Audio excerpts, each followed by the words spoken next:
There we go. We are back. Ariyana Love here, reporting with Occupy Palestine TV, Middle East Rising, and Middle East Rising, which is an affiliate to the Liberty Beacon. So welcome, everyone. Welcome back. Here we go. Dan Frank is joining with us today. And I'm inviting him in now.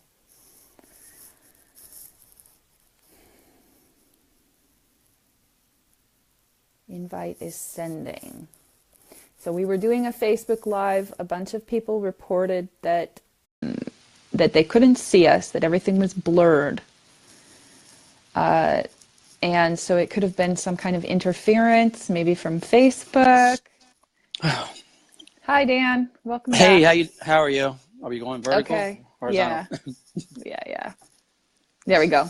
Cool. Yeah, we'll just have to hold the phones up. That's just great, huh? But I have to know. do it. Gotta do what you gotta Anything do. for Palestine. You got it. Yeah, I'll try to hold this still so it's not shaking around. Yeah, me too. Yeah. I just had to take a shower out of a pot. Yeah, tell us about. No, just kidding. Don't tell us about that. Thanks for the tip. At least I can wash my hair. Yeah, so Dan had cold water and he was going to take a cold shower. I said, no, put some water on the stove, warm it up, and then you take like a sponge. We call it a sponge bath. Yeah. No hot water for like days. No hot water for days. Oh, no. Life in Palestine. Yeah. But that was a good tip. It was better having warm water. Good. I'm glad. Thank you. You're looking fresh, nice and fresh. Thank you. Good. So let's continue where we left off. Can everyone see us okay? I think so. Okay. All right, cool. All right, Dan, so you got the floor. Let's begin. Okay, Tell us how... so basically I've been here for about a month. I came here beginning of January. And as many you guys may know, I was here back in August. So the adventure started literally at the airport. When I came through, I was immediately flagged for coming back so soon. I got interrogated for about an hour by 2 custom agents. And they kept asking me, why am I coming back? Who do I know? And they ask you the same questions over and over. They'll go like through a litany of questions and then go back to the beginning and keep asking the same thing over and over. And at one point, I thought I wouldn't get in. I really thought they were going to turn me away. But finally, they let me in, but they restricted my visa to about 30 days. So you normally get a 90-day visa, tourist visa. And I did not get that. So that was that. It's always fun. Ben Gurion's always a very fun experience. Sarcastic. So 2 days ago, I think it was on Tuesday, I think. Okay. I think so. I think it was. Uh-oh. No. Did we lose Dan? Uh-oh. We may have lost him. All right. Well, he'll be calling back in.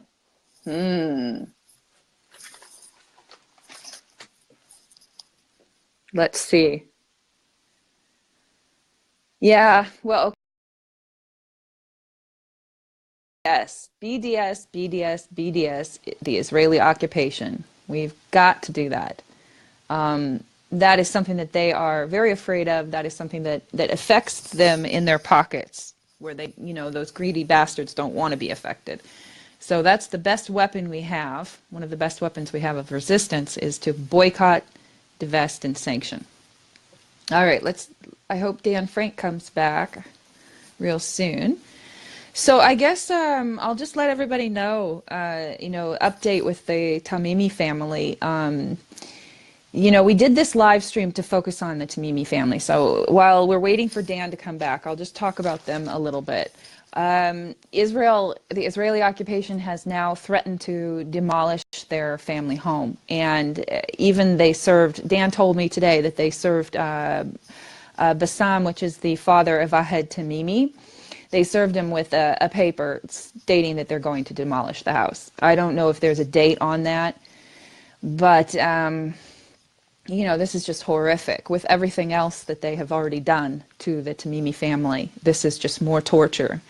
Okay, Dan is, write a message, Dan, into the chat so I can find you. Oh, there we go. Add as guest. Okay, learning how to add somebody. All right, so Dan is back. Yay! I don't know what happened. That was Welcome weird. back. Thank you. Thank you. Yeah. So where were we? So yeah, I interviewed the family, and as many know, there's an order to demolish her home. There's not a date, so he told me it can happen at any moment, like, you know, that night, the next day. What people don't know is one of the biggest settlements in all the West Bank is literally right by their village. They live up on a hill, a little mountain, and overlooking, I got video and pictures of it. There's a huge settlement. I mean, it's huge. I think it might be one of the biggest. And part of that land was the Tamimi family. They own some of that land. They already stolen a lot of the land. So that's already happened. So, yeah, they shot the aunt in the knee. They killed one of the cousins. Bassam's been in prison, I think. And an uncle. Yeah, I have a list. If you want me to go through all the things that they've done to this family, I can list it in chronological order. Okay, well, first it started with, you know, when Trump declared Jerusalem as the capital of Israel, which is absolutely a farce. It's the U.S. president has no jurisdiction over Jerusalem and no power to award statehood to anyone. So since then, though, the Palestinians were in an uproar because this is their capital. Even under international law, Jerusalem is still the capital of Palestine. So there were lots of protests, and the brother of Ahed Tamimi was in a protest demonstrating, and he was shot in the head with a rubber-coated steel bullet. Now, you know, that's a less than lethal weapon that can kill you, and you're not allowed to shoot, you know, in the head. But the Israeli occupation, the IDF terrorists, they do it all the time. 2 children. So this bullet almost killed him. It was lodged in his skull. They had to do surgery, and, you know, it literally took off a chunk of his skull.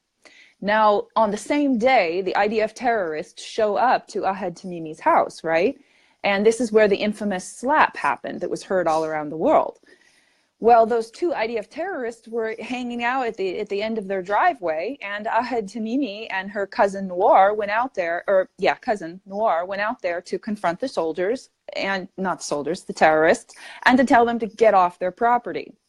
Now, mind you, they're living in the village of Nabi Saleh, which is in the West Bank. This is occupied Palestinian territory. The mere presence of an IDF terrorist there, or, you know, an armed soldier, if you want to call them that, an armed gunman, is against international law.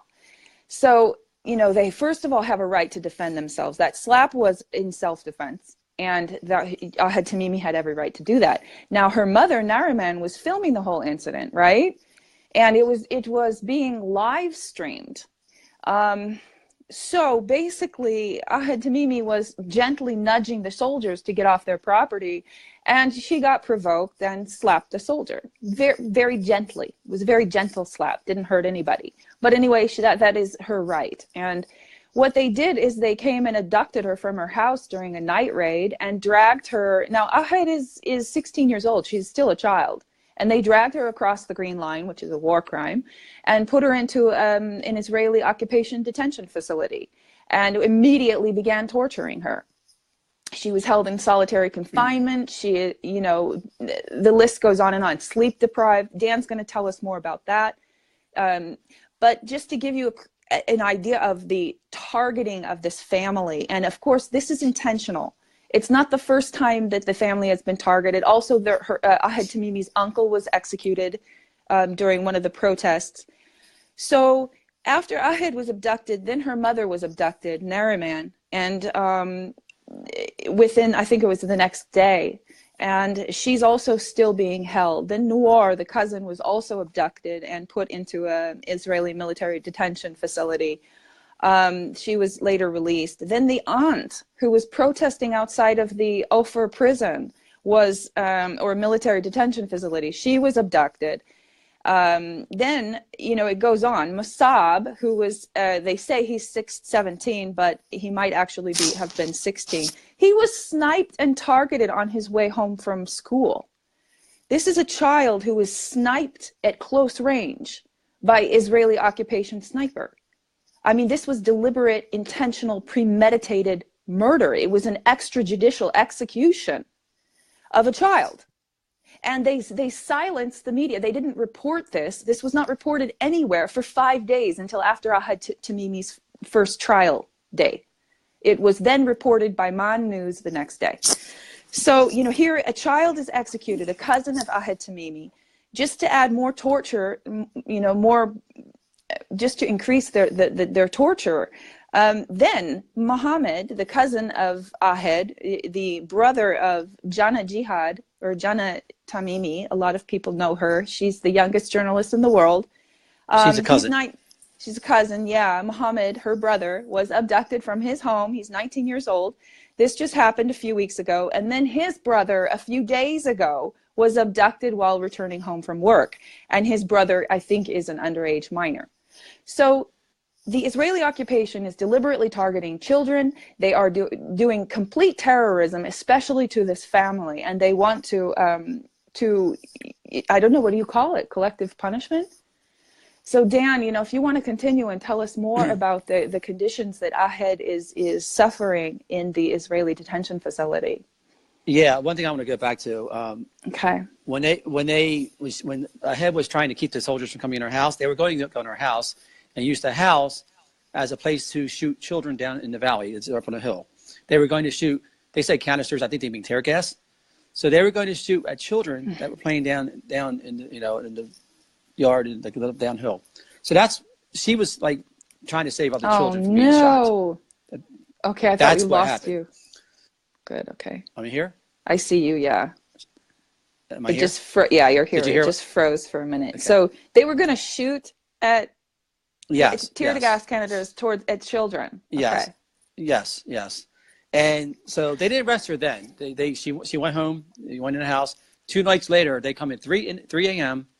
and arrest this child at 3 a.m. They always do that. They do it here all the time. That's their magic witching hour. At 3 a.m., that's when it all goes crazy. That's what they do. They take them from their beds at night while they're sleeping. 40% of Palestinian children who are held in the detention facilities, they're abducted during night raids. And it's very terrifying for the whole family. The father's been in prison, I think, somewhere between 6 and 9 times, resisting. Their family's marked because they're all, they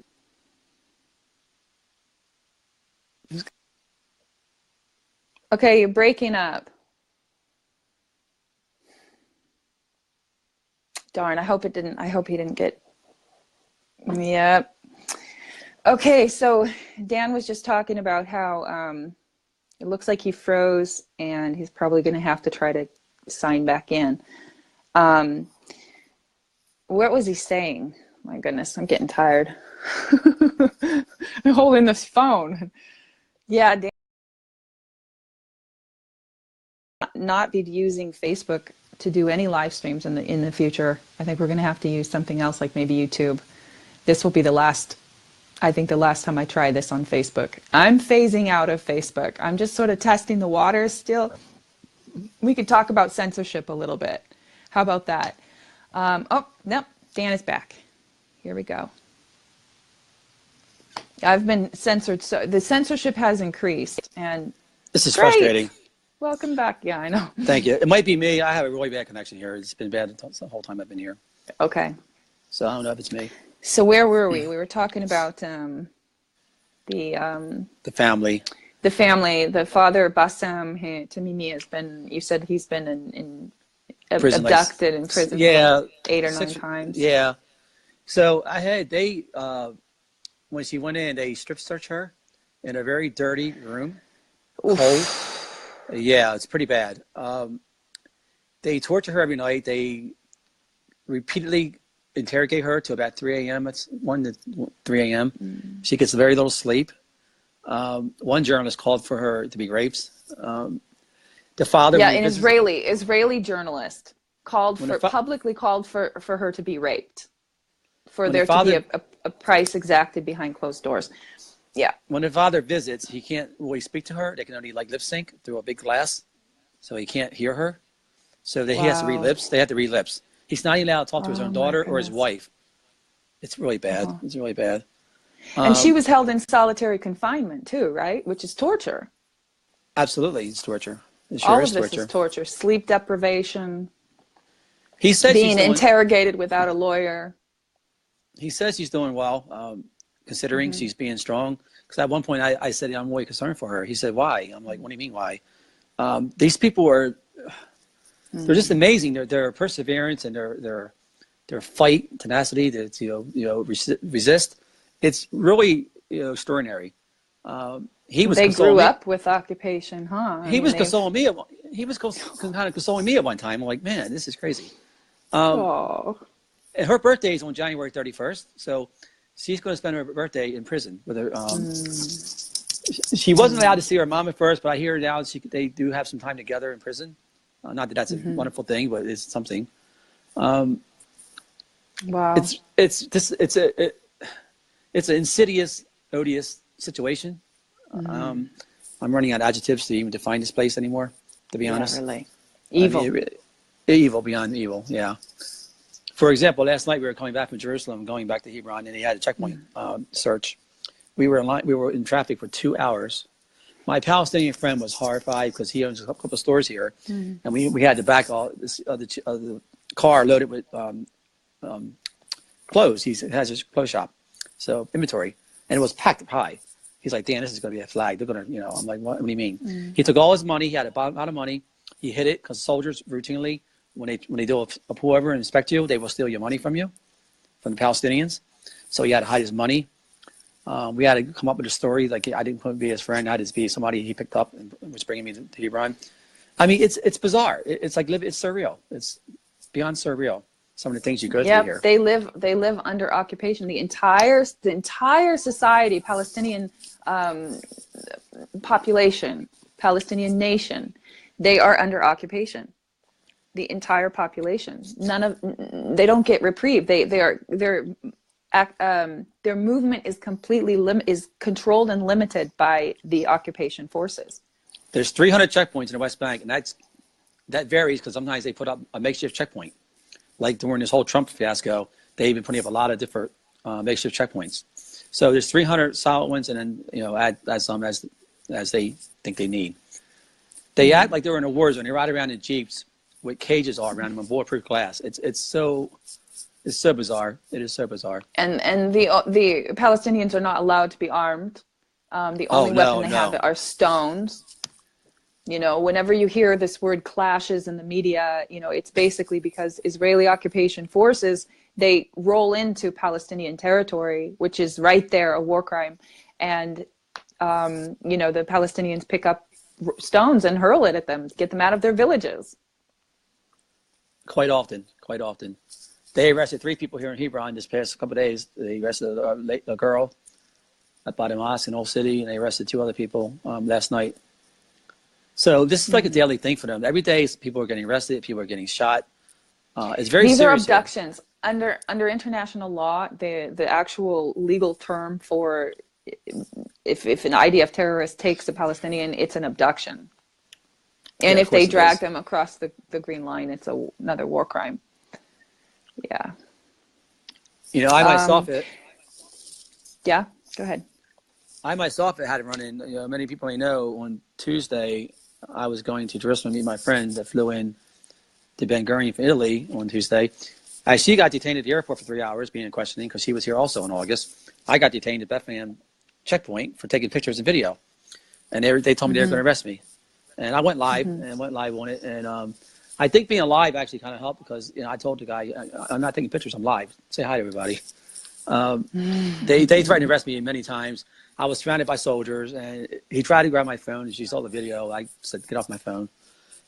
You can't show them any fear. You have to, not crazy, but you got to kind of act a little crazy at times and not show them fear. I get so mad that my anger kicks in more than any fear. I just get very angry. What they're doing is beyond criminal, beyond insane, beyond psychopath. It's so inhumane. Yeah. I don't have an adjective for it. So I don't show them any. And I took a picture of the sign. I got a picture of the sign. You walk in, all the so-called rules. I said, there's nothing on here that states I cannot take a picture. So we went back and forth, and I deleted a few pictures that were no big deal. I had all my good pictures and all my good video, and I finally got through, but it was I thought I was going to go. I thought that for sure they were going to arrest me, and I was ready to go. I didn't care. I was going, whatever. That would just make the story even more interesting. But then my friend got detained at the airport for 3 hours. They questioned her a lot, and unfortunately, she gave him my name. So that could come back to bite me. But she was scared. She was crying. She called me crying. So at the airport, they question pretty much everybody. They want to know what you're doing there. And then when I was there, they asked me for a list of all who I'm staying with and their phone numbers and everything and which hotel. And they wanted the details of everything. And actually leaving is worse. When you leave, they really interrogate you. Coming's no picnic, but leaving is really bad. On the back of your passport, you get a number. Pretty much from 2 to 6. 1 is for Israeli, so you're not going to get in 1. From 2 being a no threat to 6 being a major threat. My 2 Italian friends last summer when I was here, they got a 6 each. Now these guys, one's 28, one's like 22. They came here to volunteer to teach English. They wouldn't hurt to fly. The fact they got a security rating of 6, it's absurd. And they texted me when they got to, when they were at the airport, and they were horrified. They went through all their luggage, took everything out, interrogated them. They did that to me too. And you know what? The last time I tried to go to Palestine, I was abducted from Tel Aviv airport and taken to a detention facility against my will, and I was put into a prison for 4 days. And okay, they fed us, but they made us stay in the same clothes. Like, they wouldn't allow us access to our luggage, and we couldn't have an extra change of clothes. So I was in my same clothes for 4 days. And I have never been in the same clothes for that many days. And what happens to you is, you start to smell. It's very humiliating. And they did this to poor Ahed Tamimi. She was in the same clothes for 1 week or more. The first report was 1 week when she was first detained. So, that also adds to the humiliation and the torture. Yeah. Like the whole family has been targeted. The little Jenna, she's 11 years old. She was hit by tear gas. This child is 11 years old. And so they fired the tear gas directly at her. Yeah. Those canisters, they can knock out eyeballs and stuff. Well, I have a good friend I was with last week. A few weeks ago, he was coming back from school, Hebron University. And this guy, he's not a protester. He's totally, he doesn't want anything to do with it. He's just, I'm going to go to school and go home. He was walking through the city center down the street here, and it was soldiers everywhere apparently back. That was right a few days before I got here, and they shot tear gas at him. And he said, Dan, it was horrifying. I couldn't breathe. My eyes were burning so bad. He said, I ran as fast as I could and just literally grabbed the first bus and banged on the door, and they let him in, and he's just running the bus. And he was scared to death. And that's the thing. Most of these guys here, when they do protest, it's always peacefully. You talk to them, they don't want violence. They just want to peacefully protest. Things we do in America, the Palestinians. They cannot do that. If you protest, you're going to get shot. More likely, you're going to get shot. If you're lucky, you get tear gas. That's if you're lucky. And that's another thing. The Al Tamimi family, they didn't have any weapons. They never used any weapens. They haven't done it. They haven't committed any crime. They don't have any weapons. Yeah. They killed the uncle. They shot the aunt in the knee. They almost killed the cousin. Shot him in the face. And those tear gas canisters, which they're targeting children with. When I was in Bethlehem, when I was passing through, there was a skirmish, I guess you could say. It was near an illegal settlement, and there was tear gas. And I was quickly rolling the window up, and we just drove by in a car, and I got a small waft of it up my nostrils. And I was coughing, and it was hard to breathe. My skin got itchy, and it knocked me out. I went back to the house and slept for 4 hours. And I was really tired and just kind of groggy in the head. It was a very profound effect, and I just got a minuscule amount of it. And yet these children are being shot at every day on their way to school. Yes. In fact, Vanna just reminded me, they killed the, I believe the aunt in court, Mr. Tamimi's sister. Yeah, I forgot about that. They killed her in court. So, What? yeah, I What do forgot you mean about that. killed her in court? I have to go back and listen to the video, but I remember him You mean saying, in the detention facility she yes, died? yes.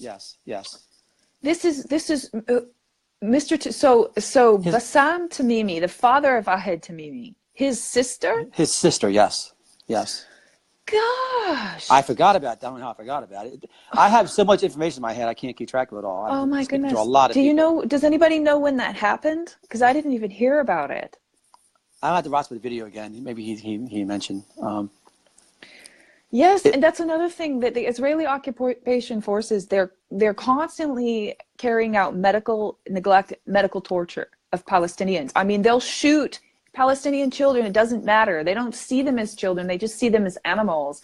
And they'll shoot them and in an attempt to try to execute and kill them. And if they don't die, they leave them there to bleed out.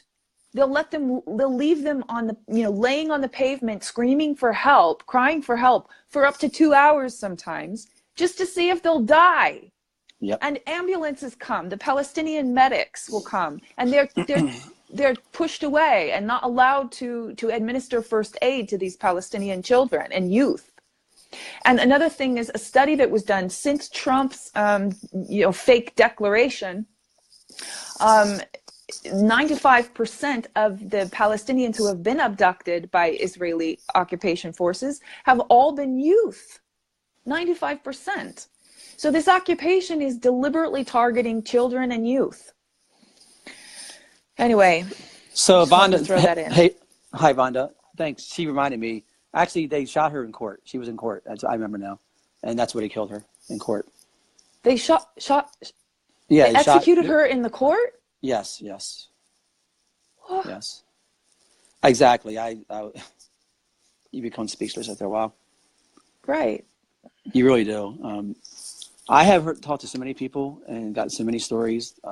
It's hard to keep them all in my head. Why did they do that? Did you have any idea? Does anybody know? I mean, the circumstances or how it played out? I don't know. Vonda, are you listening? If you do you remember what the reason was? It's like we can look it up. It's like information. We can look it up. Now. Wow. Yeah, I know. It really is. Gosh. That poor family, and they were so kind. We came there. The aunt invited us into their house immediately. They gave us hot tea.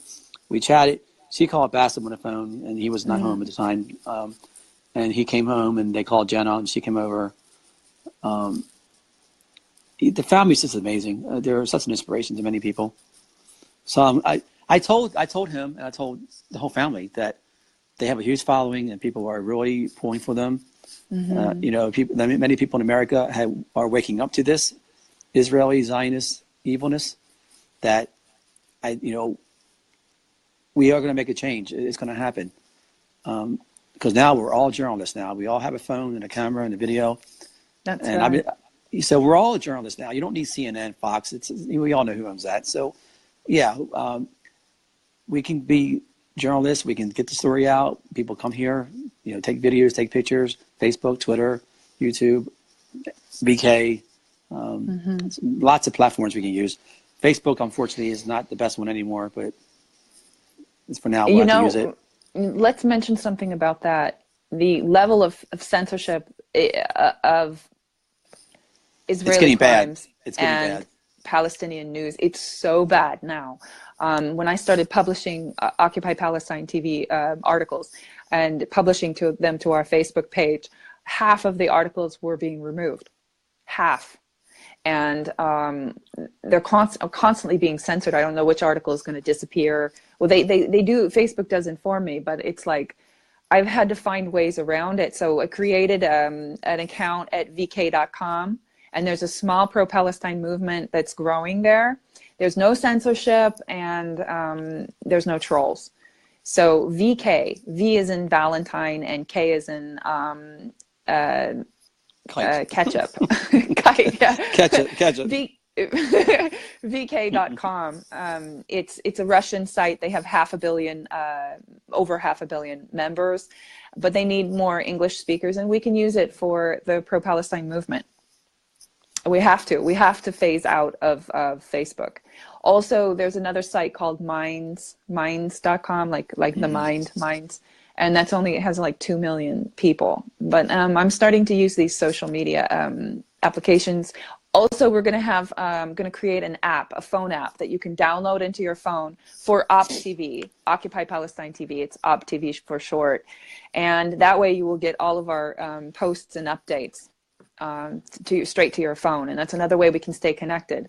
Now, these Israeli Zionists, they have phone apps and the trolls, and they are very organized, and they'll be in one group and there'll be something going on and they send a message to their friends and it goes right to their phone and they call their friends over and they get people blocked.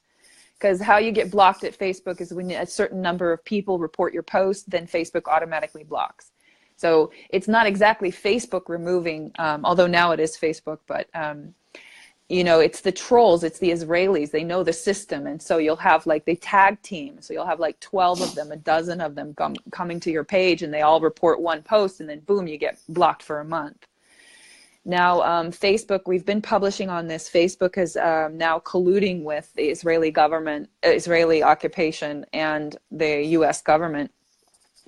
And they've taken 158 requests by Israeli occupation to remove certain accounts, and Facebook complied with 95% of them.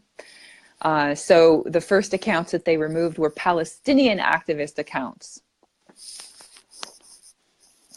So Lisa, she asked, Lisa Love, she said, can we write to Trump? And Lisa, I've been like, when I tweet, I will a lot of times include Trump in my tweets. So, Yes. I mean, he may not see it, but all his followers will definitely see it. You know, at least some will. Yes, exactly. Also, speaking of that, you reminded me, I got Ahed's address in prison in Israel. So I would please encourage everybody, and even if I didn't get them, the fact that she's being inundated with mail there, I think would be a good thing. So her address is on my timeline, and I'll repost it. So okay. Also, her address is in Occupy Palestine TV website in the campaign page. So I would encourage people to send lots of letters. Really, you can write to her. Yeah, absolutely, and show your support. I mean, I think that's one of the things that's keeping this family going is all the support they're getting. Like I said, they're getting support from Miko and other activists. And if you look on, obviously Facebook and over Twitter, so many people have her picture as a profile picture or a banner. So this little girl may be like the beginning of a huge change there. I mean, crazier things have happened. And I think that, the more that they target this family, the more it's backfiring for them. Like they don't have the foresight to see the consequences of their own actions. So like the more that they target the Tamimis, the more the world is going to stand up for Palestine, because it blows our minds open to the atrocities. Just like when the Israeli occupation bombed Gaza in 2014. The whole world witnessed this. They were, taking out entire families, just bombing them in their houses, wiping out 18 members of one family. I mean, they wiped out the bloodline completely of 89 families. I mean, what do you call that? 89 entire bloodlines wiped off the face of this earth. Isn't that what they did to the Native Americans? Isn't that genocide? Yes, and they were just bombing them in their homes while they slept, whole families. And the whole world saw this, and it was astonishing. And so now we have, the Ahed Tamimi, a child, being tortured in military detention. Why is she even being detained? What was her crime? They say she slapped a soldier. Well, that's self-defense. And they shouldn't have been there on her property. No. Legally, they had a right to kill those soldiers. Not that I'm calling for that or saying that they should, under the circumstances, but that's their legal right. So, basically this Israeli occupation uses propaganda and turns everything, flips it upside down, making black white and white black, trying to make themselves look like the victim. They even edited that video footage, by the way. The soldier had slapped Ahed first. She was actually defending herself, slapping back. But the Israeli occupation, that's what they do. They use propaganda, and they edited that footage. Just so all you saw was her slapping back. Yeah. They are the masters of lie, absolute masters. Yeah, masters of deception. They really are. And yeah, go ahead. Somebody asked if does she know English. I don't know for a fact that she does, but I'm quite sure she probably does because her whole She family can does learn. speak English. I'll teach her. So yeah, again, We can send letters, teach her. please. Inundate that prison with letters. Everybody, send her a letter. I'll repost the address. Just the fact that she's going to get a ton of mail, this shows people that it shows Israel that she has a lot of support. Because I think this is a PR disaster, in my opinion. It is. They're in a crisis. Disaster. That's another thing. That's a really good point. The Israeli occupation is in an absolute crisis right now, and they're doing damage control. And that's why they got on me about my videotaping. They don't want people to see what's going on. Right. Clearly, they don't want people seeing that. So they don't want people taking photos of the military towers, of the soldiers.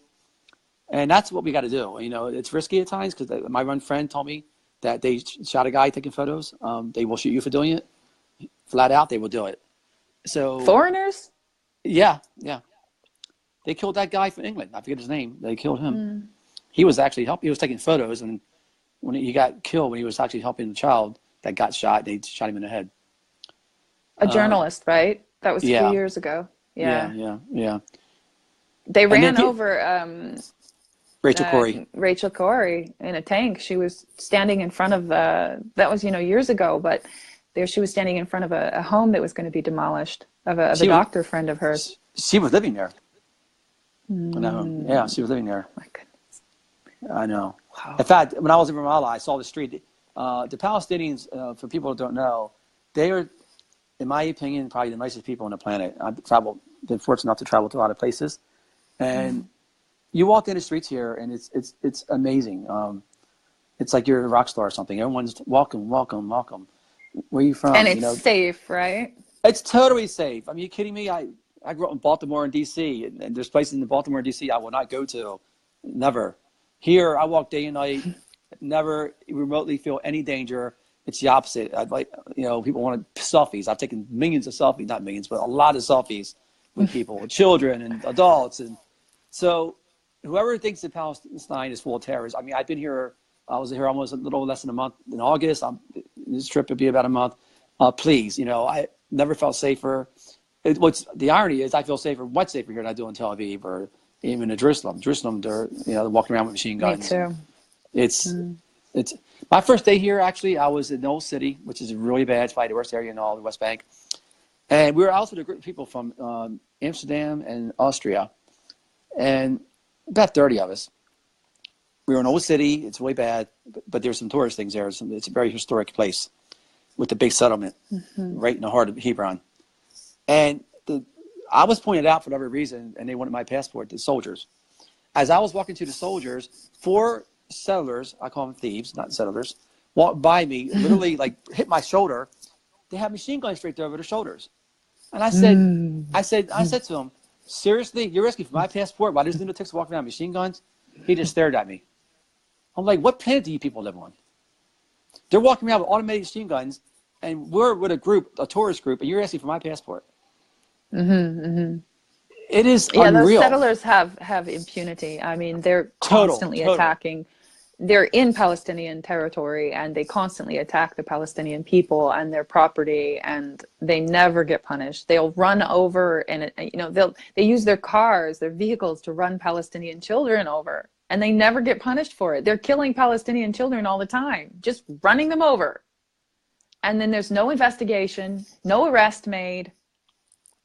Well, get this. The settlers get away. Yeah. I think in the early 80s, Abraham Mosque in Old City, Hebron. Oh, yeah. There were, I think, forgive me on my numbers. I have so much information in my head, I can't keep track. I got to go back and listen to all my tapes. But I think there was something like 28 people in the mosque praying.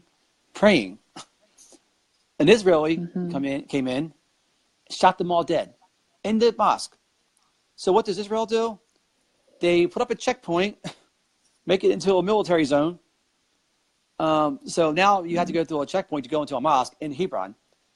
It gets better. They made a monument of this murderer. They made a monument in Old City, Hebron. There's a monument for this guy that murdered like 28 people. How sick is that? I kid you not.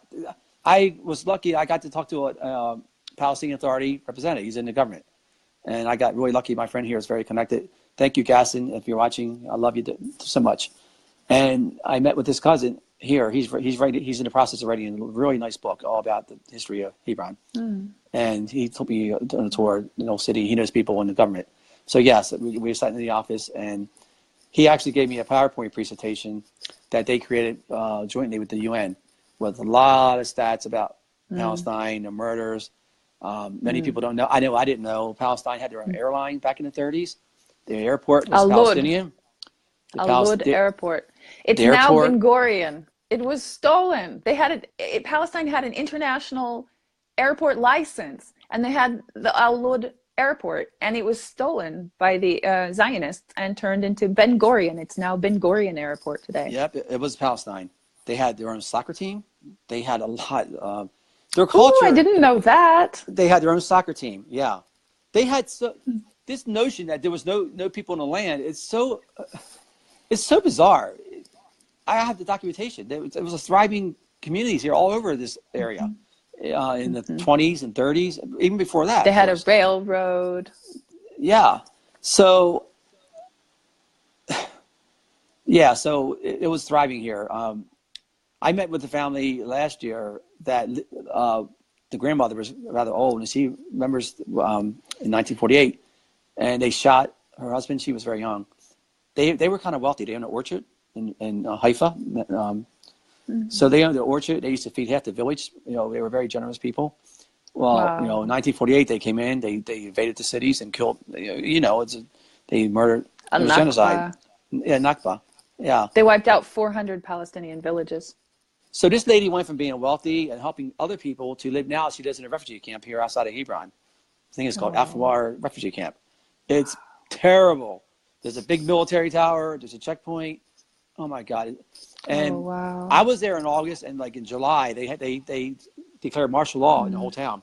And she sent me a ton of photos and there were soldiers and snipers everywhere in that town. In fact, I'm going to go visit her maybe tomorrow or next day. She's a very dear friend of mine, Fida, in that camp. So. And she's an elder? Fida is the mother-in-law, and the mother is the elder, yeah. And she doesn't know English, so Fida would translate for us. And that was just fascinating, listening to her talk. I mean, it was sad, but she's a plethora of knowledge and experience. But everyone you talk to has a story to tell. I've heard so many stories that I'm like my head's spinning. Yesterday I met a guy, really nice guy in Ramallah.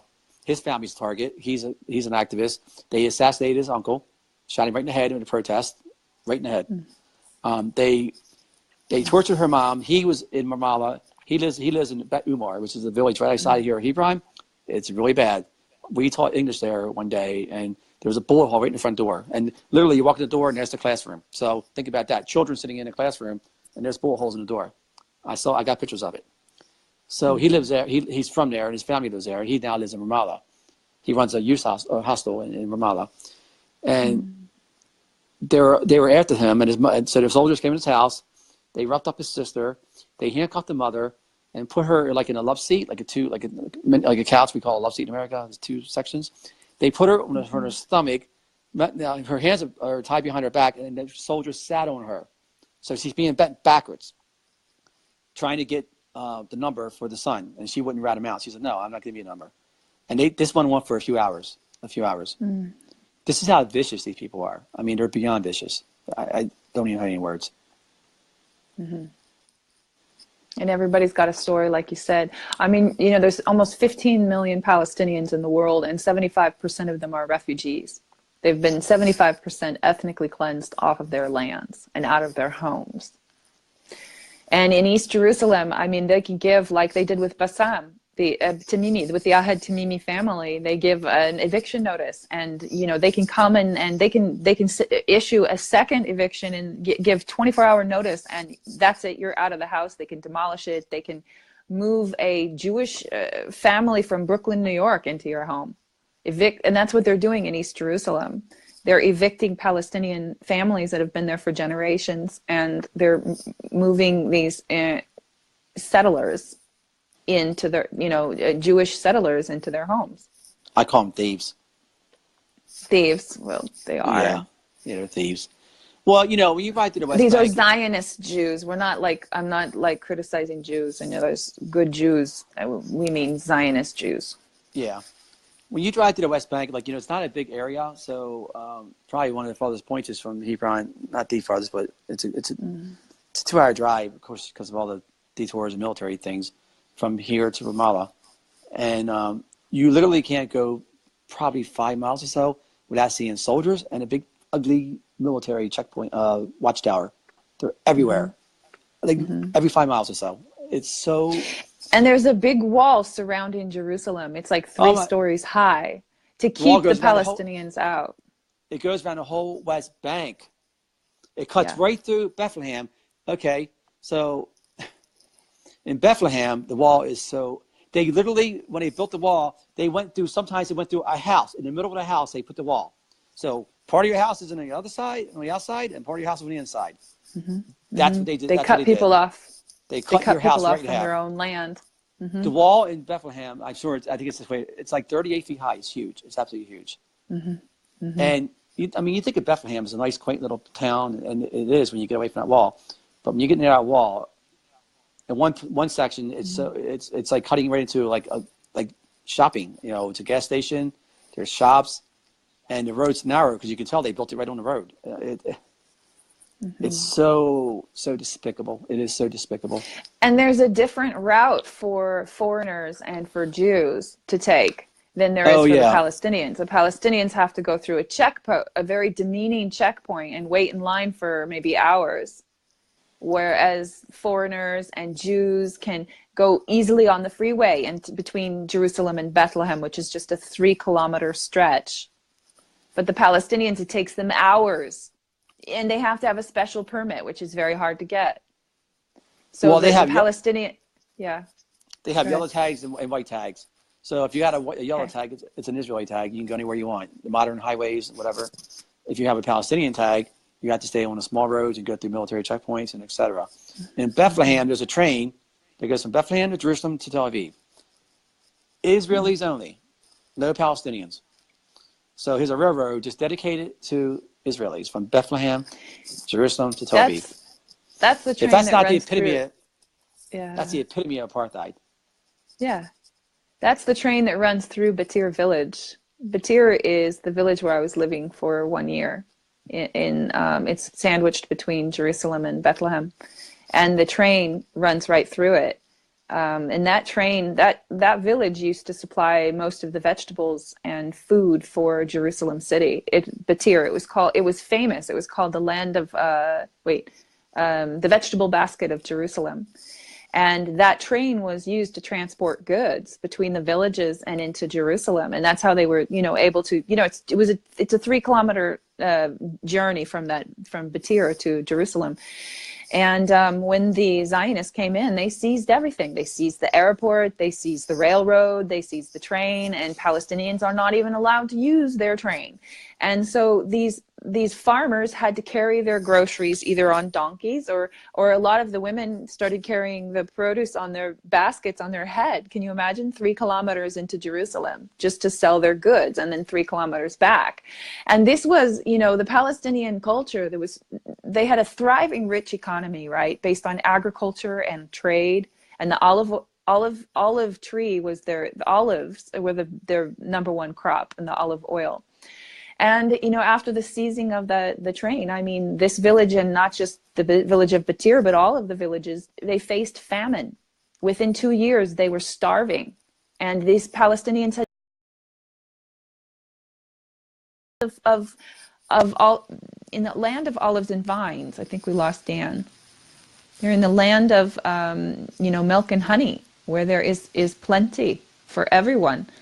But the occupation destroyed that for them and destroyed their lives completely. So inviting Dan back in. Hey. Okay. Did you get cut out? I did, yeah. I'm back. Welcome back. Thank you. So what are you So talking where about? were we? We were just talking about how the Palestinians, they had their own thriving, rich economy They and really do. culture. And when the occupation began in 1948, I mean, within 2 years they were in famine. And it was the first time that Palestinians had been faced with this kind of thing because, they're in the land of olives, they're in the land of milk and honey, the land of There's olives and vines. so much natural resources. There's so many natural springs in that land that feed the land, and they're like rich in these incredible minerals that you can't find anywhere else in the world. It's blessed land, it's holy land, it's sacred. And they're cut off now from their resources. Israel controls all of the water. In fact, the Palestinians have to buy their own water from Israel. Oh, I got a whole chart on that. The Palestinian Authority guy gave me a whole chart. I forget the exact numbers, but I think they're using, like, he has the average number of what people in the world use for water, and the Palestinians use like 30 or 40% of what most people use. Like, the water pressure here is always low. It's very low. Yeah. Here is not. I have a nice apartment. It's not great, but last year it was like it used to drip out. It was really bad. As far as resources, right in front of my apartment, there's a lemon tree. The owner is upstairs. They make me lemon juice. They literally go down and pick lemons off the tree and make fresh lemon juice. It's amazing. And the bread here is the best bread on the planet. They make it every morning fresh at the bakery down the street. It's warm when you get it. No preservatives. There's something in the soil. The soil is this orange color, and it's so beautiful, and it's so rich in vitamins and minerals that, the food is just, it's the most delicious fruits and vegetables I ever tasted in my life. Now, I'm from California, right? On the coast, where it's the best produce in all of America being produced in California. But slowly the quality of our food has declined.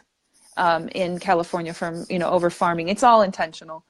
But in Palestine, I tasted a watermelon, like it was like watermelons I used to taste when I was a child. And things are preserved there. It's so beautiful. And the way that the Palestinian people live, they live on the land, hand to mouth. They plow the soil, and they till it, and they plant, and they harvest, and they take care of their olive trees, which were planted by generations before them and passed down through the families. These olive trees that can live up to 3,000 years. Some of those trees were there when Jesus was walking the Holy Land. And it's so beautiful how they live. And they have all these remedies for use of the olive oil. The olive oil is so sacred to them, and it is very healing. And they have all these natural medicinal remedies for different kinds of ailments, dozens of them. And, it's just so beautiful how they live and how they treat each other. And they really understand, they honor one another, and they really understand what is important in life, I think. And I think that being in this situation where they're living with death every day, the possibility of death happening to someone they love, they're even closer to the Creator. They're even more humble because, every moment is precious. Yeah. Back in August when I was here, we were hiking in a mountain in Bethlehem, and literally there's grape trees, vines everywhere, and they were just picking them off the tree, the grapes, and bottled water, and eating them. Lemons, I mean, it's amazing. They're delicious, really just delicious. It's land of milk and honey. There's something in the soil, something in the water. It's blessed. And the olive oil, you said this too. It's so fresh and strong that at first I didn't like it. I'm like, wow, what is this? It's so strong. But I had the same reaction. Yeah, I'm like, what is this? I love olive oil, but this is kind of strong. But yeah, it grows when you're like, okay, this is good. But at first it's like, whoa, this is because it's so fresh. It's so fresh. It's so strong. It's the strongest biting taste I ever. Yeah. It's quite strong. Not like we get home. Yeah. No. Never tasted anything like it. I've tasted olive oil from all over the world, but nothing is like the Palestinian olive oil. It is the most delicious. Exactly. And it's addicting. Your body, like, as soon as you taste it that first time, then you crave it the next time you get hungry, and you crave it again. And I was like, for 3 months, absolutely addicted to it. And yeah, go ahead. Sorry. every meal, it's like olive oil, And yeah, it's pretty traditional here. The food here is really good, actually. Ariana knows I'm a very picky eater. So, yes. Yeah. So, I'm a little Not picky. denying that. Yeah, I'm quite picky. But I've actually eaten things here that I never would eat before. So yeah, thankfully they love chicken here, so I'm happy about that because I love chicken. They're good cooks. I learned to make a few dishes while I was there. Yeah. I forget the names of them though. Yeah, I know. There's a dish that I really like a lot, and I'm trying to think of the name of it. Oh man, what is it called? It's chicken and rice, but they make it with a certain spice, and it's really good. But makluba, I think it's called makluba. Makluba, yeah. It's That's so like good, the everyone's favorite dish in and Palestine. kanefa, I think it's called kanefa. It's really good. Kanefa. It's a sweet. That's the grape leaves? No, that's it's a sweet. Okay. It's a cheese with like sweet cheese with like it's like wheat. Oh yeah, that's the around it. famous dessert. It's famous, it's very famous, and it's very good. Yeah. But that leads me to the other thing when you go out with the Palestinians, like every night we're going out and having a good time. And what's really profounding to me is we go out and many times we don't even talk about what's going. We just go out and have a good time. And it's amazing how these guys, again, they persevere so much. Their whole life is this, is this occupation. Yeah, we can go out at night and have a really good time, have laughs, and like almost be normal for like a few hours. Like you forget about everything and just have some really good hard laughs and enjoy your time. And of course, I'm always thinking about it because to me, I'm still living in a world. I've been here a lot. Times that you really never forget it. It's always on your head. You're always thinking about the situation. You're processing it. You're processing it because you're surrounded by trauma and traumatic experiences that happen daily, repeatedly. Right? It's a lot to process. You walk one block and you'll see a soldier, and immediately you're back at you're forced right back into that reality. Oh yeah, it's a military occupation. Like I said, when you're driving every 5 miles, you see soldiers in a military watchtower. So yeah, I mean, these guys, they have to live it. So when we go out, I try not to, if the subject goes to just fun stuff, I keep it there because they need to get a escape from that reality and let's have a good time. And I think that's why they like international people. We come there and it's something new for them, and we bring another dynamic to the conversation and to their world. So many times, a lot of times we do talk about it, of course, and that's only natural. But sometimes we don't. We just go out and have a good time and good laughs. And I gotta tell you, the Palestinians have a great sense of humor. I have some friends that just crack me up. They're so funny. I mean, we like roll on the floor sometimes, just joking around. So, I love them. They're amazing people. Everybody knows friendly. I love them. I think at this point I got more friends here than I do in America. I mean, like I get phone calls where they want to go out, and I'm like, sometimes I'm so tired, but I go, and it's amazing because I have so many friends here in Bethlehem and Hebron and Ramallah, and it's so cool. It's so cool. I just hope we can bring about change to this place and bring awareness, which is why we're doing this, why I'm doing it. The more people that share these videos, and I'll add one thing. When you come here, it brings on a new kind of dynamic because even though you know all this stuff, and we all know it, when you come here, it hits you like right in the stomach because you're living it, and it's. I can't put it in words, but you just really feel it. And like last night, my friend and I were in a car. We're a 2-hour wait. He's so nervous. I'm trying to console him, and I wasn't really concerned. But you always got that little inkling of like, God, I hope nothing happens to him, or And he was so stressed out about it. And he's such a wonderful human being, such a wonderful, amazing person. So I was stressing out about him and trying to keep it lighthearted and joke with him. It's going to be okay. We'll get through it, And he's like, do you have a knife in your backpack? I'm like, no weapons, no knife. I had a keffiyeh. He wanted me to hide the keffiyeh. I'm like, we're in the West Bank. So I had to hide my keffiyeh. We searched the car, made sure there wasn't any weapons, like a butter knife laying around anywhere. This is their reality every day. You can be driving in the road and one day there's military, but they're not stopping you. The next day they're stopping you. So you're always on the edge of what's going to happen. You know, the majority of the extrajudicial executions of Palestinians occur at checkpoints. And these checkpoints are illegal. And like, there was a study done that proved that 67% of the extrajudicial executions, or the deaths of Palestinians, actually were executions at checkpoints. Exactly. Yeah, that's where most of the, unfortunately, the horrible things happen. My friend Gasson just reminded me, the Israeli occupation authorities have demolished 142 Palestinian-owned structures in East Jerusalem in 2017. That's just in 1 year. They do this every day. They increased the numbers. Every day.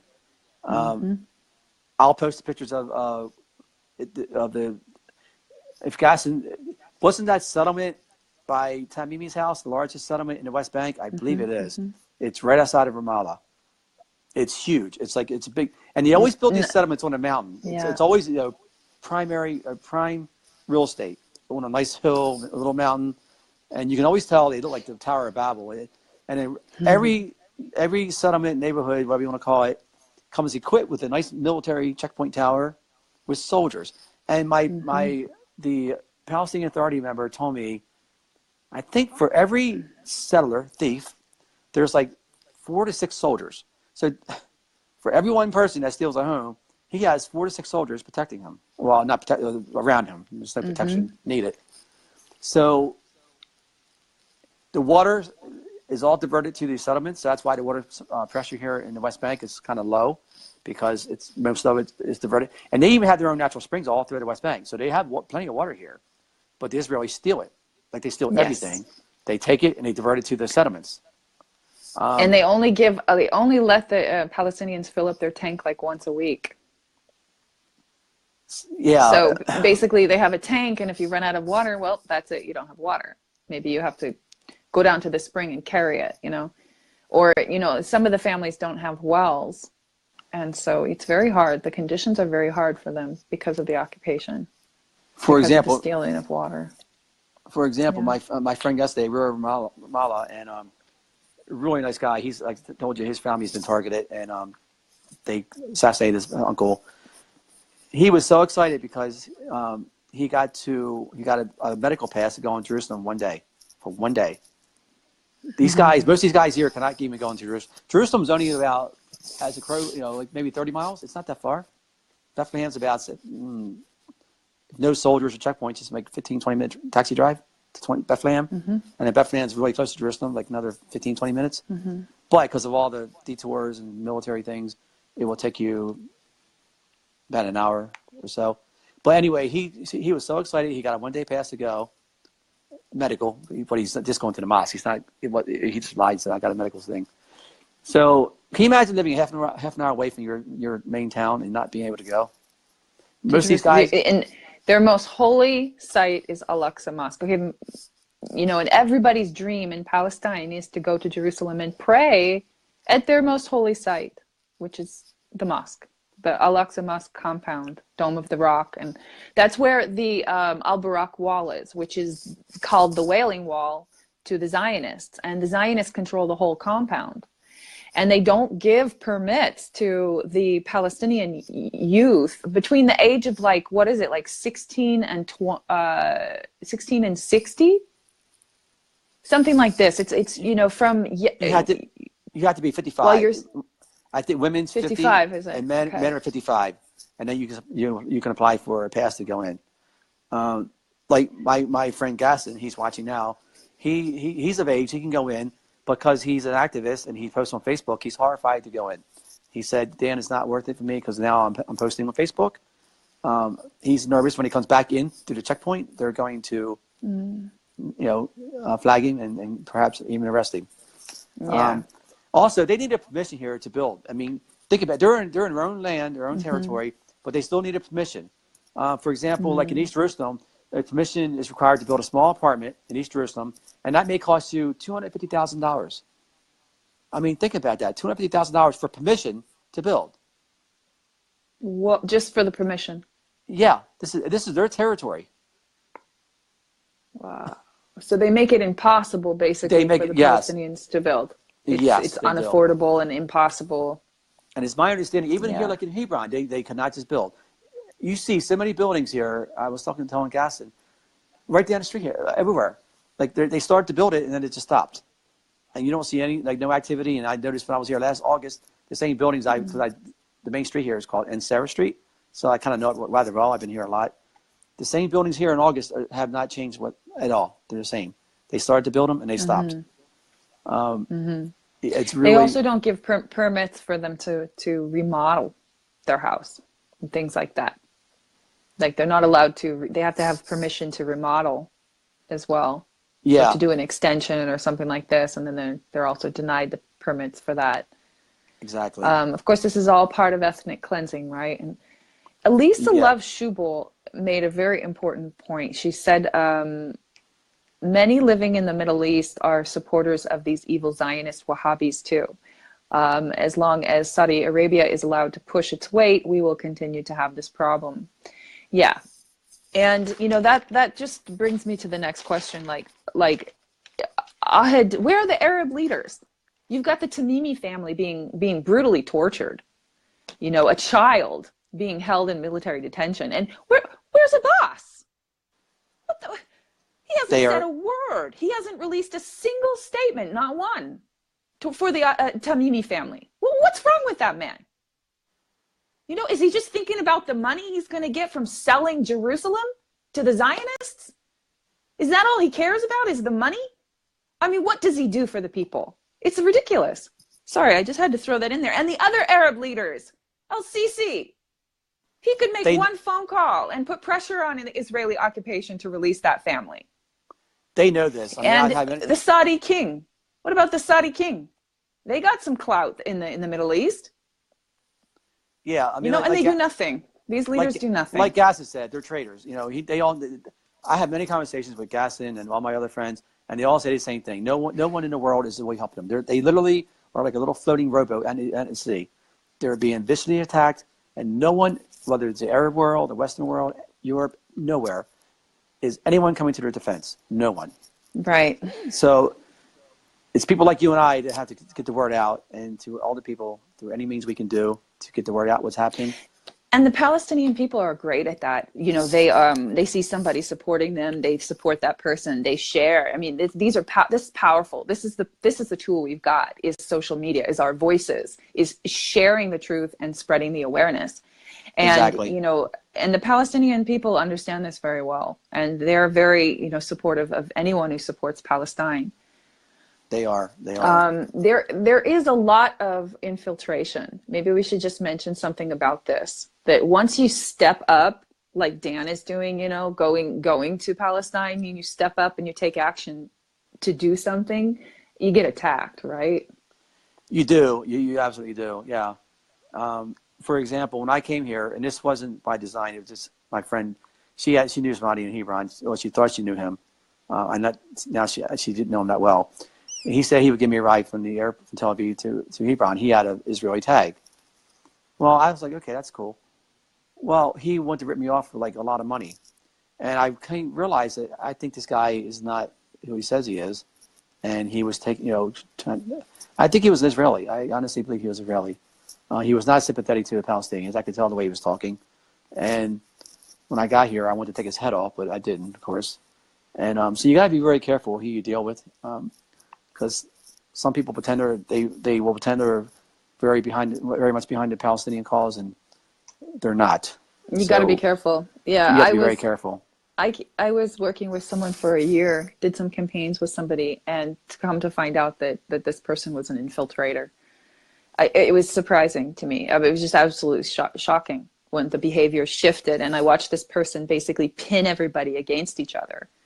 And, you know, this is what they do. And, you know, if anybody is rumoring about, you know, someone who's supporting Palestine, and they're talking about this person like, okay, this person this or this person that, you need to question what they're saying, or you need to say, okay, well, do you have proof?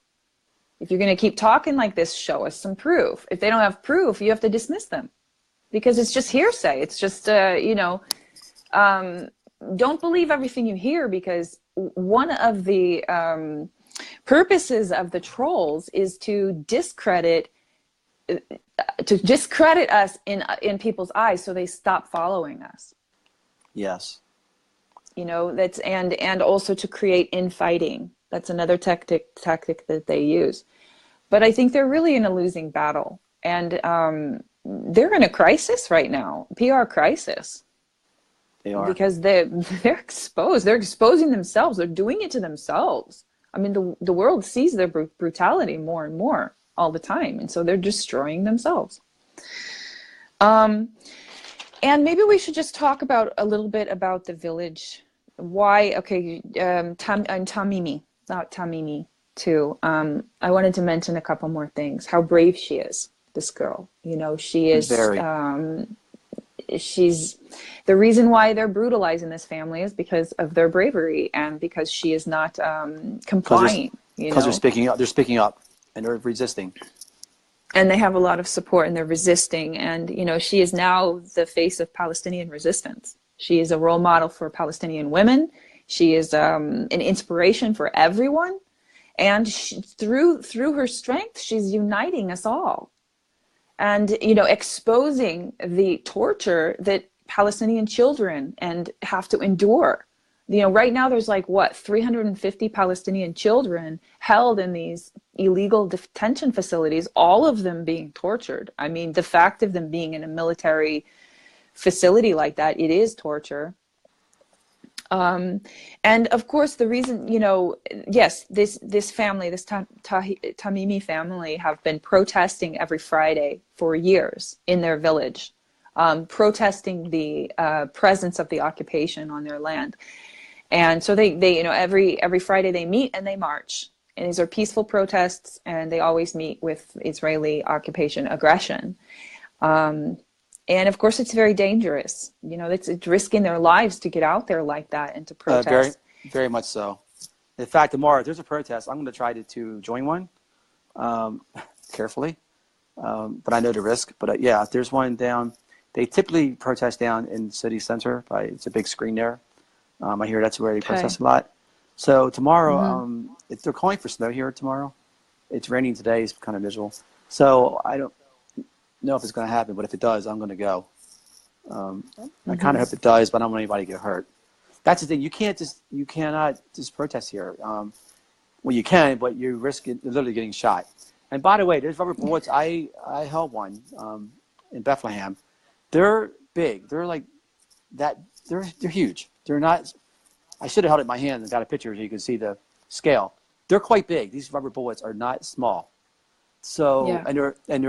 There's metal inside and of course rubber outside. I believe, I'm not sure, that the Tamimi, the cousin, was hit by a rubber bullet. I'm not sure about that. The brother of Ahed Tamimi. One of them was shot by a rubber bullet. But they can kill you. They can still kill you. Part of his skull is missing. There's an indentation. Yeah. 7 doctors had to operate. They induced a coma and they weren't sure he was going to make it. I mean, they're not, and the IDF terrorists, they're always targeting the head of children. There's so many children missing an eye, and they do this on purpose. They're not, and you're not allowed, under international law, you're not allowed to use these less than lethal weapons above the neck or in the groin area.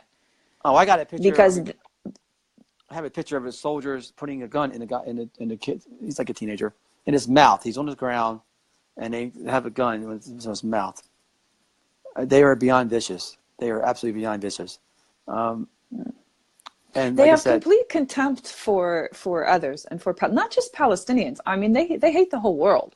It's this Talmudic belief system, you know, the Talmud that you know and this political ideology of Zionism. But the Talmud basically says that the Jewish life is more valuable than anybody else's, and everybody else is a less than an animal, is their slave to also. So, and they, in their belief system, this, you know, Talmudic belief, which is the religion they follow, I mean, this is ultimate supremacy. You know, it says that they're allowed to kill other people if they feel threatened. You know, even children, you're allowed to kill a child if they pose a potential future threat to a Jew. This is written in the Israeli law book. I mean, the Israeli law is based on Talmudic law. So this is why, there's always a motivating factor of every human being that motivates them and drives them to commit the actions that they do.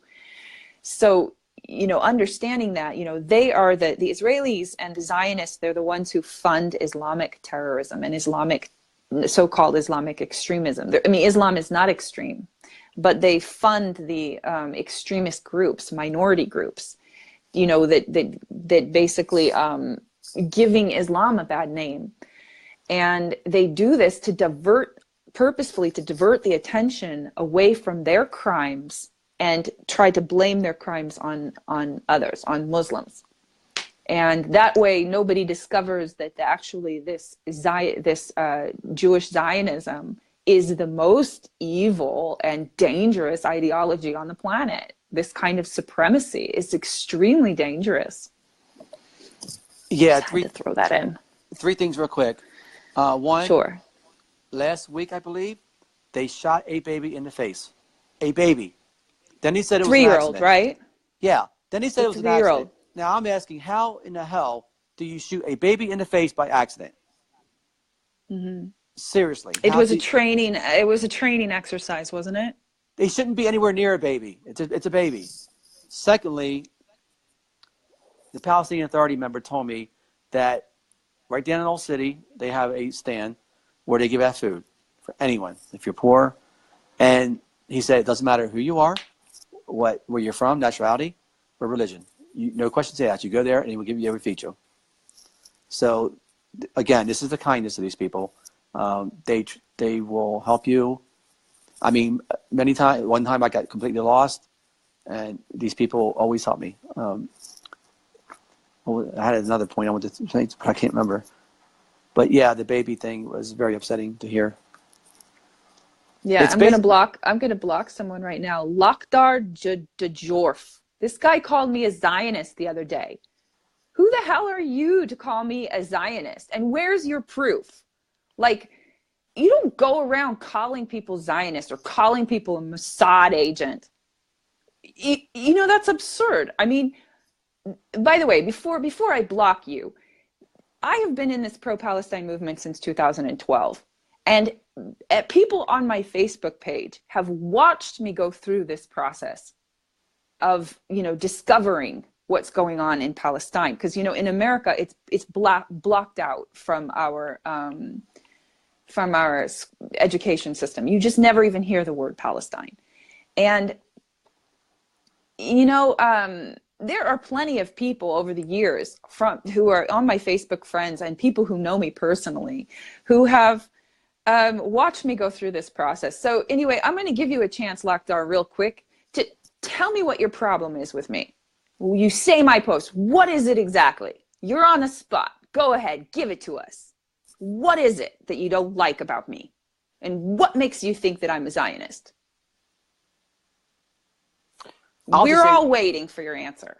I'll just say real quickly. That's all right. I'll just say real quickly. I think in this movement, I noticed there's a lot of... yeah, he's got nothing to say. He's being blocked. There's a lot of internal fighting and things. And it's okay that sometimes we disagree with each other. That's normal. But I think the word troll and Zionist show and all, I think it's thrown around a little too easily and fast. I know Ariyana, we don't always agree on everything, but certainly she's not a troll. She's not a Mossad agent. I can tell you that. Yeah. I think that's thrown around just way too much in this movement. And I really wish we could, deal with our differences and work together to the main objective, and that's exposing the Israel crimes. That's, to me, is much more important than yeah, ego. Exactly. It's not about egos for me. That's why I don't go live often, because I'm really not into self-promoting myself. I do it when I feel there's a very need to get some information out, as I did when I was being arrested, almost got arrested in Bethlehem. So yeah, let's be careful about attacking and people. we can't be attacking each other. And if somebody does that, you have to question them. Why are they doing this behavior? Okay, yeah, he thinks I'm a Trump supporter. No, I don't support Trump at all. Actually, I think Trump is a Zionist. And Trump revealed his... I wrote one article basically exposing how Hillary Clinton and Obama tried to frame Trump for Russian collusion in the elections, and that was false. This was also against the law. I wasn't defending Trump. I was just telling the truth, and it just happened to be on that one subject. But in everything else, I mean, if that guy paid any attention to my live streams or anything like that, I totally, if Trump wanted to, he could make one phone call to, the Israeli occupation authorities and get Ahed Tamimi released and her mother released from the military detention. And what, is Trump going to do that? No, he's a jerk. He doesn't care about children. He doesn't care about that children are being tortured. They're all about the whatever, they don't have human compassion, these people. So no, I don't support Trump anyway. I think they showed their true colors when Pence came here 2 days ago, I think it was, and gave a speech at the Knesset and said we're moving the embassy in 2019. So there you go. And actually, that's what they care about. Actually, that day I went to Jerusalem. I was there the same day Pence was, and they were having a strike that day, protesting against Pence's speech, and it was like a ghost town here. Actually, they are. When I was here last August, I didn't hear much about Trump. Now they say, "Welcome. Do you like Trump?" So this is the first thing to ask. Pretty much, yeah. Welcome. I get that a lot too. And then it's like, "Oh, you like Trump?" I'm like, "No, I don't like Trump." Oh, you're American? Okay, let's talk about Trump. You're American. You like Trump? I'm like, "No, I can't stand Trump." And I think Pence is even more dangerous. I think he is. I don't think Trump has. He's a Zionist too. He's worse. He's actually worse. They're all. And the Arabs, the Palestinian, don't want to call them Arabs. That's what the Israelis do, is they call them Arabs because they don't want to call them Palestinians, because they don't want to acknowledge that there's anyone existing in Palestine, Right. So they call them Arabs. But the Palestinian members of the Knesset held their own protest. As soon as Pence started speaking, they did. They held up signs stating that Jerusalem is the capital of Palestine, and they got forcefully removed from the Knesset. But you know what? Somebody took pictures of Haneen Zouabi, and she brought a slingshot. she had it pulled back and aimed at Pence, and somebody captured a picture of that. I was in Jerusalem when he was speaking, and I so badly want to get in a taxi and go over to the Knesset and go in. I was like so tempted. I didn't meet my friend. I said I couldn't. Of course, she got held up. I didn't know that at the time or how long it was going to be. But that was just so sickening. That was horrible. There's a couple of people have made comments for us to mention the fact that there are Palestinian Christians and Palestinian Jews. There's a big set, large for this area in Bethlehem, and I would tell you, the Palestinians consider themselves brothers and sisters. There's no Muslim Palestinians and Christian Palestinians. They're Palestinians, flat out. That's how they feel. This notion that they hate Christians and all is nothing could be further from the truth. My one friend, Mohammed and Habib, they live in a village outside of here. I forget the name at the moment. And he told me there's a church and a mosque, and I believe during the '67 war, they destroyed both of the buildings. And the Palestinians, even though there's not a Christian in that little village, they are protecting that church. As we speak, they try to defend that church as much as they can. There's churches all around, well, not all around, but scattered throughout the West Bank. There's a Greek Orthodox church, monastery, on the way to Ramallah and Jericho. It's big. It's up on the mountain. Old, very, very old. So there's obviously a lot of churches in Bethlehem.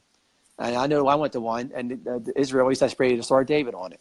I got a picture of it. So who's vandalizing these churches? You tell me. It's not the Palestinian Muslims. They go out of way to defend these churches. It's the Jewish Zionist settlers. They have gangs, and they go around and they vandalize. They hate they hate the Christians. The Palestinian Christians. They're so hateful. They just hate everybody. And they're committing those crimes. Yeah, they're an equal opportunity hater, no doubt. They hate both equally. The Zionist Israelis. Amir Shaheen just made an interesting comment. He says the PA and all exchange shops should stop using the US dollar and use anything else as euro or Turkish lira or whatever else, or ever as a main exchange currency for the occupied land. Yeah. Yeah, you could even make Palestinians could even make their own currency. But you know, it's hard because the occupation. I mean, Israel controls everything. They control the import and export of goods. It's very difficult for Palestinians. They can't control their own lives. Yeah, exactly. The number one crop in Palestine is the olive oil, olives and olive oil. And it used to be that, you know, the biggest market for Palestinians in the West Bank was Jordan and Israel. And then Israel boycotted them, and then Israel got Jordan to boycott them. And now the majority of farmers can't sell their olive oil. Well, my friend Gossen just posted. I love this man. He's so amazing. A very dear, close friend. In fact, I want to thank him publicly now. He made it happen. He invited me to Ramallah, and him and his son, Mahmoud, if I'm saying it right, I hope I am. We, so he met me at the taxi station, and we went to their village, and of course he did all the talking, and he made it happen. It was amazing. I never think it was going to happen. And he made a comment, just now, no difference between Muslims and Christians. Both are Palestinians. And that is so true. I've been here, almost, like I said, almost a month last year, and this time will be a month. No one has tried to convert me. No one has tried to do anything but be as kind and as hospitable as they can.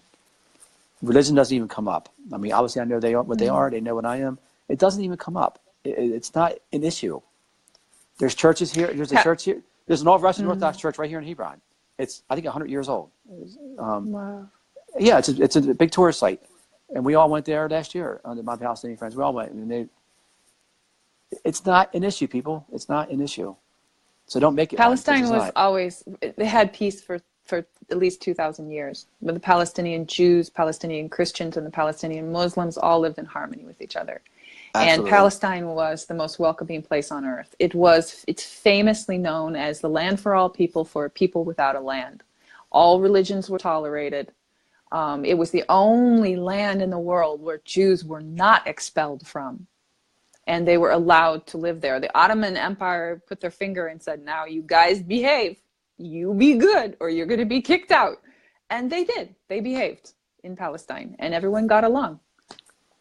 And that all changed in 1948 when the European immigration of Jewish Zionists and the Zionist mafia took control by force. There's actually a Jewish community in Nablus. My friend Gasson went to university there, and they are Palestinians, and they were Jewish. And they, believe he rented an apartment there when he was in university.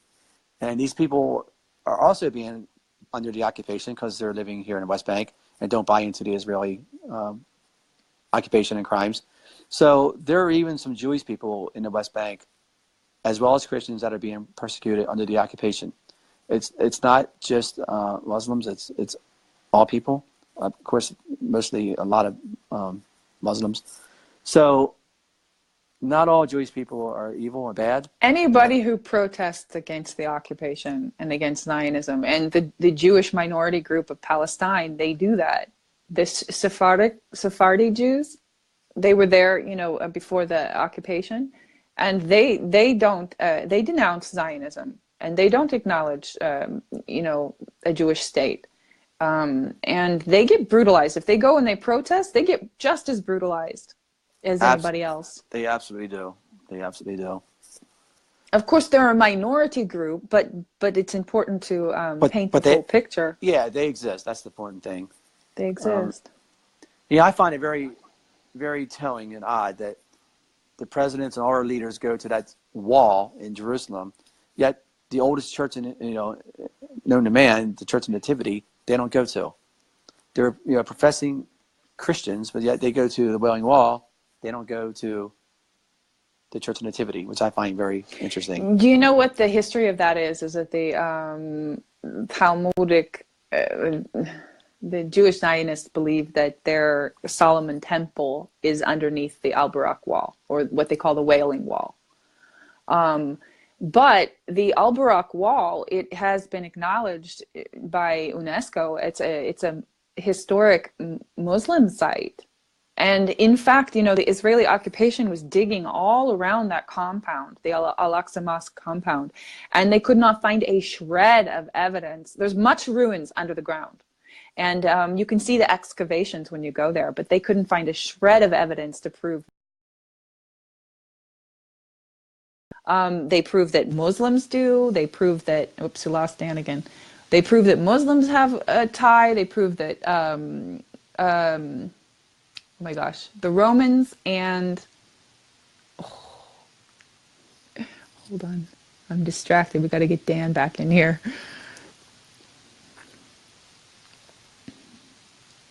Yeah, no one. So Amir Shaheen again, he says, please try to highlight, no one is against any faith. We are all against the Zionist occupation ideology. Exactly. That's what it is. Exactly. Canaanites. Yes. So they were excavating. Israeli archaeologists, their best, found that only the Canaanites and the Romans and the Muslims have any connection to that compound. So, you know, maybe the Solomon Temple is buried down underneath somewhere, but, you know, they can't have no right to destroy Al-Aqsa Mosque. And by the way, they did build, the Israeli occupation built a synagogue underneath Al-Aqsa Mosque. And they're performing Talmudic rituals there. Yeah, exactly. So we're trying to get Dan back in here. I think he lost connection. Add him, try to add him again. Welcome back. Hey there, how you doing? Good. So, yeah, Zionist ideology based on Talmud. Yeah, we were just talking about, I was talking about the excavations under the Al-Aqsa Mosque compound. yeah. And how they found no shred of evidence. The Israeli archaeologists could find no shred of evidence linking Jews to that site. The historic ruins prove that Muslims, Canaanites, and Romans have only any connection, the only connection to that site. But yet they control the compound. Oh, they do, yeah. When you go there, when you see the structure, it looks very Roman. It's clearly was built in the Roman times. When I was there last year, the Israelis get to go in first because they had to go through a special chosen security. I waited in line for about an hour, me and a friend of mine, and I was very livid when we were waiting and they were letting the Israelis go by first. So they let them go through first. Now, to flip that, the Palestinians are not allowed to go past the Western Wall. It's right in the same complex. They got to go all the way around the long way to get into. They have their own special entrance. Yes. My friend couldn't go in. My other friend couldn't go in. He had to go around the long way. When you can walk literally, it's like from Damascus Gate, you walk in, it's literally straight down. It's yeah, a 5-minute walk. But they can't do that. They have to go around the whole complex. They can't walk past a stupid wall. Do you know what? When I went to Al-Aqsa Mosque, I went with a Palestinian. Her family immigrated from Morocco 800 years ago. Her mother had a house right there at the Al Barak Wall, right in the compound of the Moroccan Square, it's called. Mm-hmm. And it was demolished in 1967. But anyway, we tried to get in through the same entrance, which is the entrance they would let her in. She took me there first, but they wouldn't let me in the same entrance. The Israeli police. So here they were ready to let her in, but I would have to go all the way around the compound. And it's a huge compound, and it was my first time there. I didn't even know where to go. So she had to take me and show me how to get around the compound to the entrance that I could go in. But she couldn't go in that entrance. So she would have to have walked all the way back. And I mean, it took us about a half an hour to get to the other entrance. I mean, this is not, and I never would have found it without her help. I mean, it would have taken me forever. So by the time we got through all of that, and there's all these little, So by the time at the end of the ordeal, we just gave up and we're like, we didn't even go inside. And she ended up walking me around up on the hill where she showed me all of the houses that belonged to her family. And her family was kicked out of them. And now there's Jewish settlers living in those houses. And she was telling me, this was my uncle's house. And she was going through the memories right in front of me. And it was heartbreaking. It is. And she was so upset. And then, yeah. And she's living in Jerusalem. But it's just so sad what has happened to her family and so many others. I have, every day I listen to and hear so many heartbreaking stories. I have to start writing them down. It's just so many of them. Definitely you should. I mean, my friend Gaston, he was young. He was arrested. And he has a scar on his ankle from running from the soldiers. And I think he jumped off like a platform or something. And he showed me the scar. That was from running from the soldiers. Everyone here pretty much has a story to tell, living under this brutal military occupation. Like I said,